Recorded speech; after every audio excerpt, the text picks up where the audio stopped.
Karxançılığımı şundaq deyme. Karxançılığa JP Morgan'ның bir gepini so'q qilma. Men bek yaxshi ko'rma bu gapni.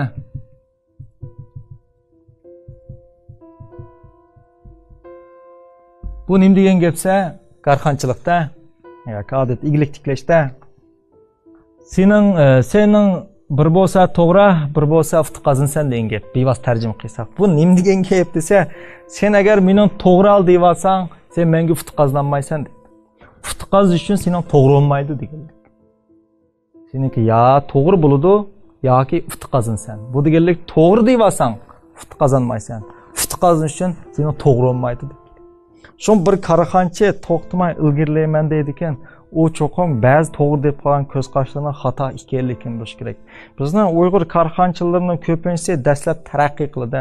Chunki ular har xil usullarda qandaq boshlab taraqqiy qildirishni o'rganib qolgan. Ya'ni ba'zi usullar eqib qolganlik uchun eqib qolgan usullar taraqqiy qildi. Ammo bu taraqqiyotni yon bir holatga olib kirishda nurg'unlar qiyinchilik uchraydi. Nemişqa? Çünkü ular doim o'zi to'g'ri degan usulga osilib oladi, o'zi yo'q bu xato degan usuldan yiroq turib olganlik uchun ba'zida taraqqiyot bo'lmaydi. Shu barliq karxanchilarni so'qidan bir gapim, sening yoki to'g'ri bo'ldi, yoki sen muvaffaqiyat qozonsan degan gapni so'qilim. Bu birinchi diqqat qilganimizda idroklik tayyorlik va idroklik mudofaa.